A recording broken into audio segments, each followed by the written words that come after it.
God will shift the church of Tanzania even to the next level. Ya kwamba mkono wa Mungu utaligeuza kanisa la Tanzania kwenda viwango vingine. That there shall be unity in the body of Christ in this land. Ya kwamba kutakuwa kuna umoja katika mwili wa Kristo katika ardhi hii.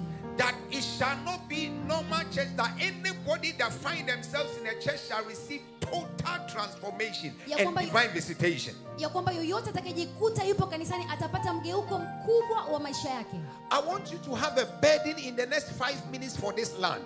Nataka ulie kwa ajili ya taifa hili that the Lord will begin to cause a shift and a turnaround. Ya kwamba Mungu atemgeleze mtembeo na mgeuko katika ardhi hii. Lift up your right hand. Inua mkono wako kulia. Now I'm going to let Minister Zoravo lead us to make some declarations. Mtumishi Zoravo atuongoze katika matamko. And then I will come and take over. Na kisha nitakuja baadaye. Man of God, over to you. Mtumishi wa Mungu kwako.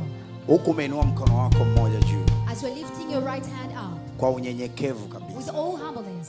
Nataka useme Bwana. I want you to say, oh Lord. Na nataka umaanishe, sema Bwana. I want you to be intentional, say, oh Lord. Sema kwa nguvu asikie Bwana. With all your might, say, oh Lord. Sema kwa nguvu ardhi isikie Bwana. With all your might for the land to hear. Sisi ni watoto wako. Say, oh Lord, we are your children. Na umetuita. And you have called us. Tumekuja mahali hapa. And we have gathered here. Tumekufuata wewe. We have come for you. Na tumelitii neno lako. And we have obeyed your word. Kwa dakika hizi chache. In these few minutes. Tunaamini. We believe. Ya kwamba.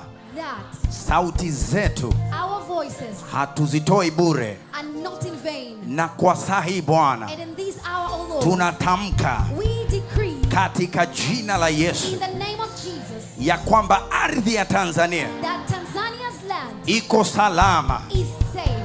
Ya kwamba anga la Tanzania. That the atmosphere of Tanzania. Liko salama. Is safe. Ya kwamba kanisa la Tanzania. That the church of Tanzania. Liko salama. Is safe. Katika jina la Yesu. In the name of Jesus. Wakati wengine. While others. Wanataja magari. Are mentioning their wakati names. Wengine. While others. Wanataja magari. Are mentioning their wakati cars. Wengine. While others. Wanataja vitu vyao. Are mentioning their own. Sisi tunalitaja. We are mentioning. Jina la Bwana. The name of the Sisi Lord. tunalitaja. We proclaim. Jina la Bwana. The name of the Lord. Maana jina lako. For your name. Ni ngome imara. Is a strong tower. Na wenye haki. And the righteous. Ambao ndio sisi. Who are us. Wanalikimbilia. Are running to. Na wanakuwa salama. And are becoming safe. Katika jina la Yesu. In the name of Jesus. Katika jina la Yesu. In the name of Jesus. Katika jina la Yesu.